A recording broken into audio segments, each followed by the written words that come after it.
à l'hôtel. Regardez, il y a plein de choses. J'ai pas pris trop de choses pour pas trop risquer comme je suis encore malade. Ça a l'air d'être le dessert qu'on avait dans l'Italie au Kerala avec du riz, de la jus d'orange pressée, des fruits. Voilà, il y avait un pancake, j'ai mis du miel et du thé. C'est l'heure de l'envoi du colis. Il y a 6,34 kg, ça va. Je pensais qu'il y aurait plus. Il n'y a plus qu'à espérer qu'il arrive. 4 000 €. 4 000 €. C'est combien? 3800 aussi. Avec ils ont fait le paquet et tout. Mais ils l'ont bien fait, ils ont mis du scotch partout, ça c'est bien. Et j'ai choisi l'arrivée, la livraison pas rapide, donc c'est 15 jours. Je rentre pas dans 15 jours, il arrivera avant moi. Ça, c'est bon, maintenant, je viens d'envoyer la carte postale. Il me dit d'aller chercher la colle. Je mets la colle. Ça me rappelle les travaux d'art plastique. J'y arrive pas bien. Ce fut un temps. Elle va loin ta carte, mais dans la sèche. Elle est pas sèche la colle. Regardez le timbre, comme il est joli. Enfin, je vais me coller les doigts. Ils sont trop jolis. Alors visiblement Julien n'était pas le meilleur en art plastique. Il m'a fait un dégât. Je pense que la carte elle est restée collée à l'enveloppe. C'est pour sa mamie, la pauvre mamie, pour recevoir une carte toute collée. On est au niveau de Connaught Place. Regardez. Et de l'autre côté c'est chouette parce qu'on peut marcher à l'euro. Mais nous on cherchait un ATM. On était à la Bank of Baroda, il est en maintenance. Donc on a pu retirer des sous à Bank of India. Et là on a vu qu'il y avait un petit café chai 24h/24. Ouais, on va aller goûter ça.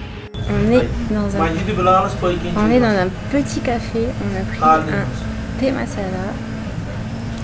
Thé masala à 79. Donc souvent quand il est entre guillemets cher, ça reste correct, ça fait genre 1 €. Mais c'est pas les meilleurs. Mais on n'avait pas très envie d'aller plus loin parce qu'il fait chaud. Donc, et pour vous donner une petite idée des prix, dans le train, le thé, ici ils adorent mettre le volume à fond. Il y a quelqu'un à côté qui regarde des vidéos. Donc dans le train on l'a payé 10 roupies.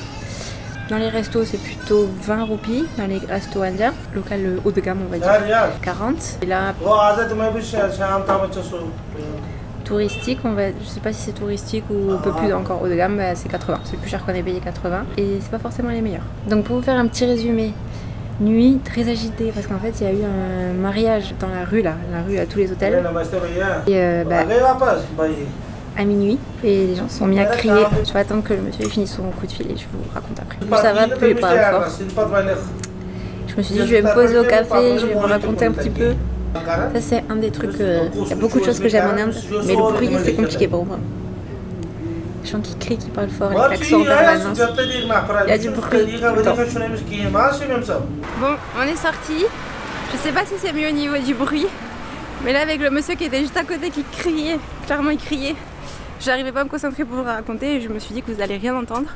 Donc là je sais pas si c'est mieux parce qu'il y a les klaxons et la circulation, mais moi j'ai pas quelqu'un à côté dans mes oreilles qui crie. Alors je voulais vous raconter du coup cette nuit un peu mouvementée parce qu'on est à côté d'une rue où c'est animé. Même si on était un peu une chambre sur le côté, il y a toujours des klaxons, tout ça en Inde même la nuit.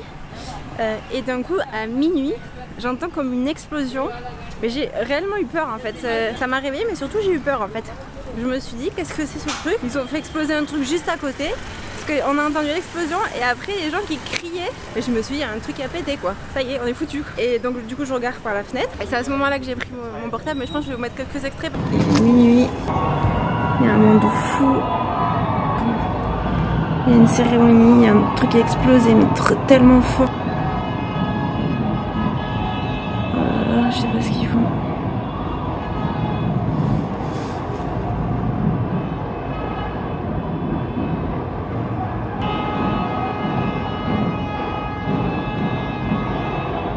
Je vais m'endormir.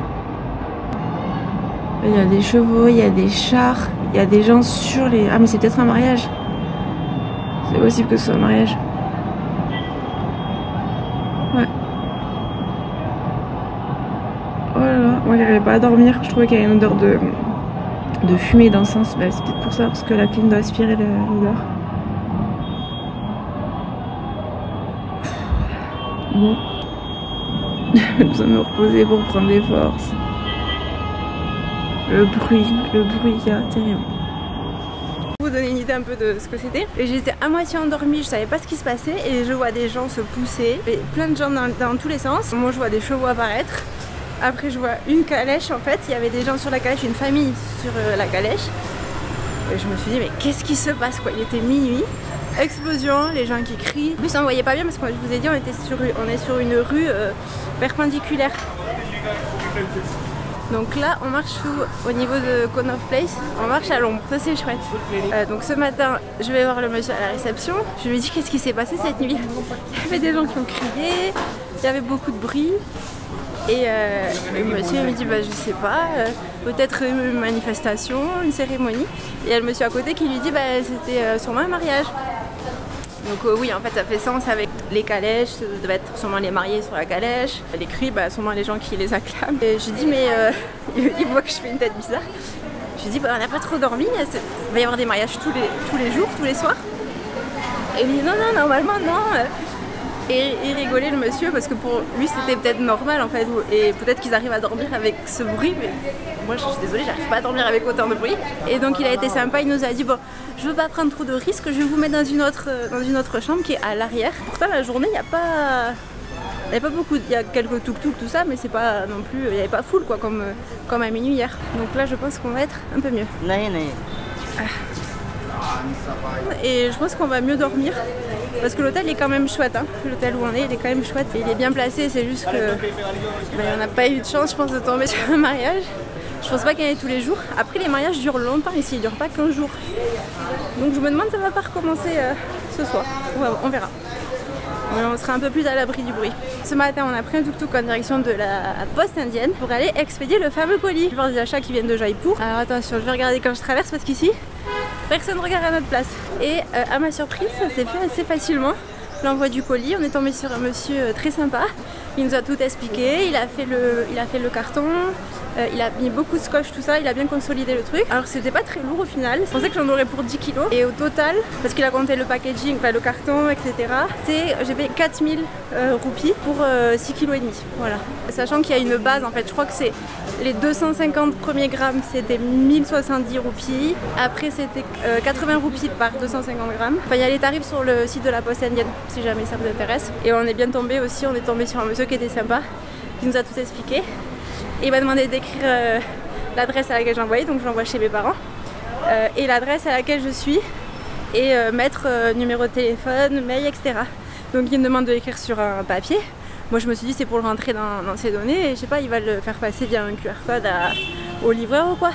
Tu parles, il a découpé le papier où j'ai écrit le téléphone et l'adresse mail de mon père, et mon téléphone et mon adresse mail, et il l'a collé comme ça sur le colis.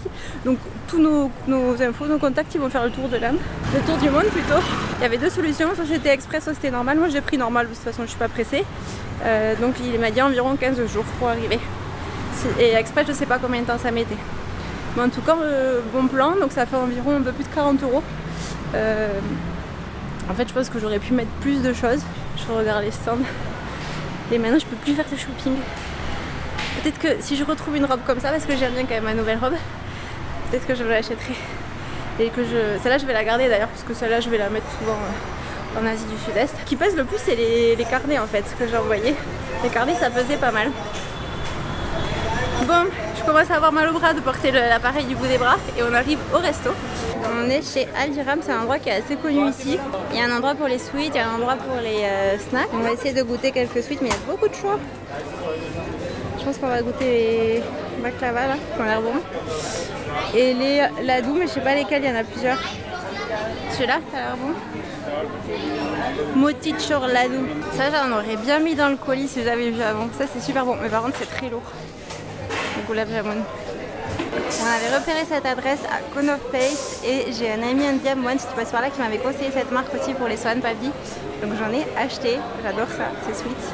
Du coup on a pris, bon on n'a pas pris grand chose, je peux pas trop manger comme je suis encore malade, et du coup je préfère manger du sucré parce que je prépare le sucré au salé, même si je sais que c'est pas terrible. Et Julien il a pris un wrap au panir, ça c'est à quoi? Aux oignons. Onion Keshari, je crois ça s'appelle. Et moi je me suis pris juste un samosa que je vais manger avec les sweets. Il y a beaucoup de monde à Haldiram. Il y avait beaucoup de choix, hein, si vous n'êtes pas obligé de prendre des trucs comme ça. Il y a des plats aussi. Là il y a comme un self parce qu'il y a quand même des gens qui vous servent, une cantine. On va visiter la mosquée qui est en face, dans le quartier de Chandishok. Et du coup on traverse le marché pour aller à la mosquée juste en face. Donc là on est vraiment dans le vieux Delhi, donc autre ambiance que le parc d'hier. Plus de monde, on est plus interpellé, plus de sollicitations, plus de vêtements. Mais j'ai déjà envoyé mon colis, maintenant je peux plus rien acheter. Si je vois un petit truc sympa, peut-être que je peux acheter. Je dis ça, j'ai déjà acheté des Swan Pavi et un bracelet. Du coup je vais le mettre dans la valise. Bon, on est dans Jama Masjid, la mosquée que je vous montrais. J'ai les pieds qui brûlent parce qu'on a dû se déchausser. Elle est très jolie. Et regardez, on a dû se déchausser. Et ça brûle. On est à l'ombre. J'ai les chaussettes blanches qui vont pas durer longtemps. Je me suis mis ça pour le décolleté. Un pull, j'ai chaud. Et on frôle les murs aussi pour éviter les... Parce que sinon on nous demande tous les 2 secondes une photo. Et même si on dit non, ils comprennent pas, ils insistent, s'il vous plaît, une seule. Donc pour éviter ça, on évite les foules. C'est toujours la vie de star. Toute cette partie on peut pas la visiter, il y a marqué que c'est interdit aux touristes et du coup je sais pas ce qu'on peut visiter. Pourquoi elle a pris le ticket pour rentrer si on peut pas visiter? Et là, interdit aussi, du coup on peut rien visiter en fait. Là c'est interdit aux touristes, là c'est que pour les pratiquants et le dernier c'est interdit aux touristes. Donc en fait on peut juste se cramer les pieds. Donc ça vaut pas trop le coup, vous voyez depuis l'entrée en fait. C'est forcément le coup de prendre le ticket. Là c'est devant la mosquée, regardez le Old Delhi. Là c'est vraiment l'image de Old Delhi, le bazar. C'est le bazar, le monde qu'il y a là. Là c'est le quartier très pauvre, il y a beaucoup d'enfants qui font la manche, c'est un peu dur. On essaye de rejoindre le fort qui est juste ici. Mais c'est pas à côté quand même de la mosquée. On a dû traverser pas mal le marché, bazar, de slalomer entre les tuk-tuk et les gens. Avec la chaleur là surtout c'est un peu compliqué. Il commence à avoir très chaud. Passage secret, je crois, qui va jusqu'au fort. Bon là c'est après le petit tunnel. On essaie de rejoindre l'entrée, bah dis donc, ce fort faut le mériter. Après vous pouvez prendre un transport entre les deux si jamais vous voulez pas marcher. Parce que là en plus on est en haute saison donc il fait plus de 43 degrés. Donc avec le monde.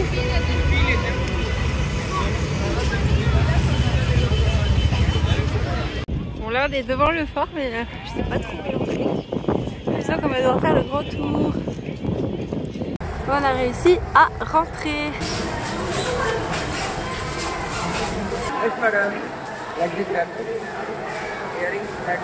Donc là d'abord c'est les boutiques à l'entrée. Oh, c'est joli ça avec les petits éléphants.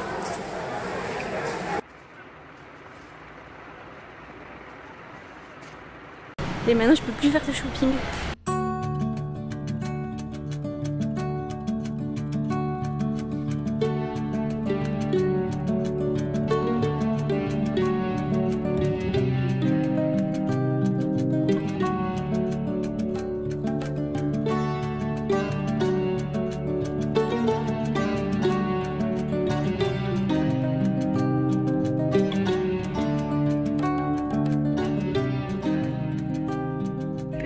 À l'ombre qui fait du bien. Petit écureuil. Bien. T'as pas des cacahuètes? Donc je vous disais petite pause sur un banc qui fait du bien. Et ici je suis obligée de marcher comme ça à tête baissée parce qu'on me demande des photos toutes les 10 secondes. Et je veux bien faire quelques photos. Mais le problème c'est que là on est quasiment les seuls touristes, il n'y a que des Indiens qui visitent. Et tout le monde veut des photos. Donc si on dit oui, il y a une personne, après il y a une queue qui se forme. Et on a pour je sais pas combien de temps et honnêtement il fait une chaleur que j'ai pas la foi. Donc maintenant je suis obligée de dire non. On se prie pour une star, la meuf qui refuse des photos. Mais sinon il y a une queue et tout, enfin ça n'en finit jamais. Quand on voit qu'il commence à nous interpeller, on baisse la tête, on marche vite. Parfois ça marche pas. Tout à l'heure il y a une dame qui m'a couru après et qui m'a tapé sur le sac. Alors là je me suis un peu énervée, je lui ai dit on me tape pas sur le sac madame. Mais après elle revenait vers moi, je me suis dit elle va pas avoir les pieds de nous redemander la photo quand même après m'avoir assommé le sac comme ça. Bon, ici après c'est une culture différente hein, donc C'est leur façon aussi de demander peut-être qui est différente. Bon, vous m'excuserez si je râle un peu aujourd'hui, mais entre la fatigue, la chaleur, le monde et tout, il faut beaucoup de patience. Et j'en ai pas trop quand je suis fatiguée. Voilà. Mais le lieu est magnifique et on en prend quand même plein les yeux. C'est juste que c'est pas un voyage facile quand même, le Rajasthan, l'Inde du Nord. Ça prend beaucoup d'énergie. Et là, j'en ai pas beaucoup. Donc on essaye quand même de profiter et on fait des petites pauses. Je vous donnerai quelques petites techniques pour refuser les photos si vous voulez. Et pour être un peu moins sollicité. Vous allez être sollicité de toute façon, mais pour essayer d'abréger un petit peu. Voilà. Parce que si vous dites non en souriant, non merci. En général, il continue quand même. Un petit écureuil là qui passe autour de moi, il est trop mignon. Je vous ai même pas montré la robe que j'avais achetée. Je vais la montrer ce soir dans le miroir. Elle est jolie mais elle tient chaud. On vient de sortir du fort de Delhi. Regardez le monde. Il y a du monde partout. Et on va essayer de choper le métro pour aller jusqu'à Indian Gate. Voilà, au début on voulait aller se balader au bazar de Chandni Chowk, mais on a une autre dose. Voilà, aujourd'hui. On va aller plutôt voir Indian Gate. Parce que j'ai peur qu'il y ait beaucoup trop de monde au bazar de Chandni Chowk. Bon, il risque d'avoir du monde aussi à Indian Gate, mais au moins ce ne sera pas un espace étroit. Il y aura de la place. On va essayer de trouver le métro. On va regarder le monde.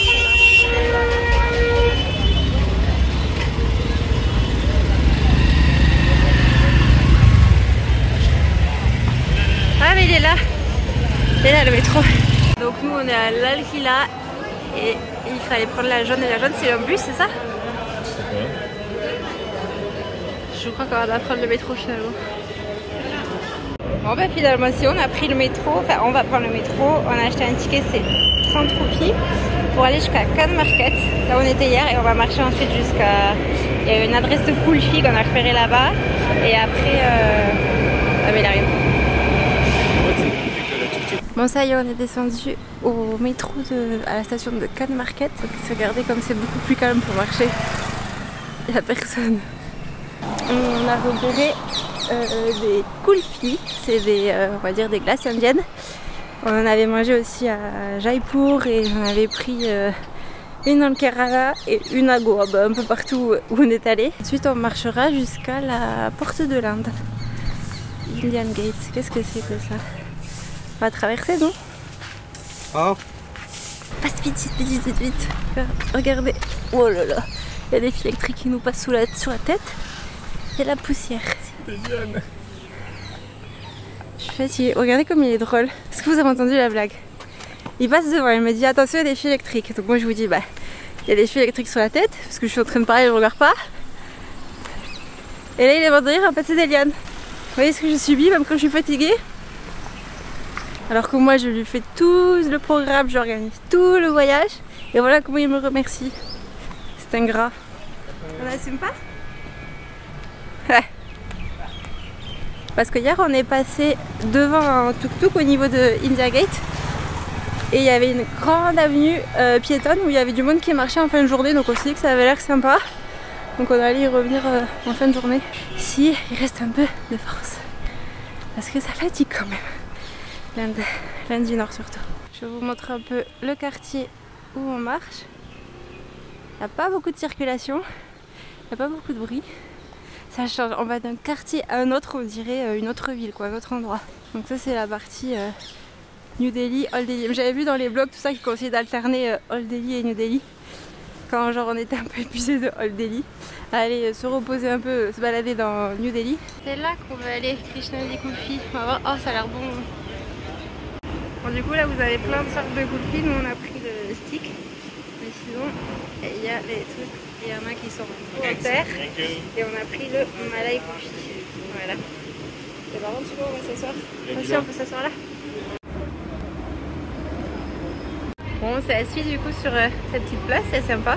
Et c'était très bon la kulfi. On l'a payé combien? C'était 80? 120. 120 le stick. Et voilà, nous sommes devant Indian Gate, l'Arc de Triomphe indien. Et par contre, il y a masse de monde. Et ça, j'étais déjà allée il y a quelques années et je me souviens qu'il y avait beaucoup de monde.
J'ai pas pensé à vous montrer hier soir ce que j'ai acheté à Jampat et du coup je l'ai déjà envoyé dans le colis sauf cette robe que j'ai acheté là-bas. Je l'ai acheté 500 roupies donc ça fait environ 5 € et je l'aime beaucoup. Par contre elle tient chaud mais elle est jolie. Je vais vous montrer de plus près. Il y a des petits détails dorés. Si monsieur veut bien faire focus, oui, vous voyez. Bon, la matière est pas ouf, mais par contre la forme j'aime bien. Ça couvre les bras, donc c'est bien pour visiter les sites religieux, les temples, les mosquées, etc. Les jambes aussi, les genoux sont couverts. Donc ça, je la garde pour l'Asie. Et j'ai quand même craqué sur des petites choses aujourd'hui, alors que j'ai déjà fait l'envoi, donc je vais pas le renvoyer, mais je vais le garder avec moi. C'est pas très gros, vous allez voir. Et je n'ai pas pu résister quand j'ai vu ces 3 choses. J'ai acheté ce sac, une petite pochette. Attendez, hop, avec une petite lanière. Ils avaient plein de couleurs avec des petits miroirs comme ça. Oh là, j'adore. Je pouvais pas résister. Et l'arrière comme ça. Il me dit que c'est fait à la main. Bon, je sais pas si c'est vrai. Et ça c'était donc 400 roupies pour ce petit sac. Bon, j'ai pas négocié, j'ai pas essayé de négocier. Ça c'était dans l'enceinte du fort. Quand vous passez au niveau des arcades à l'entrée, il y a un petit bazar. Ensuite, au même endroit, j'ai acheté ces bracelets. J'avais pas encore acheté de bangles comme ils disent ici. Ça c'est des bangles. Beau bracelet. Voilà. Mexico? Ok, Mexico. Julien, il y a marqué Mexico sur les bracelets. Est-ce que nous mentirez pas là? Heureusement que ça fait quand même très indien, hein, parce que sinon j'aurais un doute. Mais je pense pas que ça vient du Mexique ça. Donc voilà pour les petits bracelets. Et ça c'était, je crois que c'était quelques minutes après avoir fait l'envoi. Après être sortie de la poste, je suis tombée sur un petit stand à l'extérieur. C'était 200 roupies et quelques. Ce bracelet, il y avait plusieurs couleurs, je trouvais ça super joli. Alors attendez, je vais essayer. Bon, peut-être pas avec tous ces bracelets parce que j'en ai déjà pas mal là. Il y en a encore qui sont cachés dessous. En fait, j'ai un côté où je porte des bijoux couleur dorée et un côté où je porte des bijoux couleur argent. J'ai des bagues, celle-là qui vient de Malaisie, celle-là qui vient du Sénégal, que j'ai depuis l'âge de 8 ans. Je sais pas si je vous l'avais déjà montré. Et avant, je la portais à l'index, ensuite majeur, et maintenant ici depuis des années. Celle-là, elle vient de Malaisie. C'est ma maman qui me l'a offert. C'est au Sénégal, parce qu'au Sénégal j'avais 8 ans. Et ensuite j'en ai d'un peu partout. Celui avec l'améthyste, c'est mes parents aussi qui me l'ont offert. Je crois qu'il vient de Grèce. Celui-ci de Thaïlande, il est en argent et avec des perles. Celui-ci vient de Crète avec l'œil. Ces deux là en perles, ils viennent de Zanzibar. Et celui avec le drapeau de Tanzanie. Et celui-ci, je sais plus, j'ai dû l'acheter sur un marché en Espagne. J'aime bien avoir des petits souvenirs comme ça. Et surtout, je les porte tout le temps, ces bracelets. Donc c'est pas des achats inutiles, on va dire. Ça reste pas dans un placard.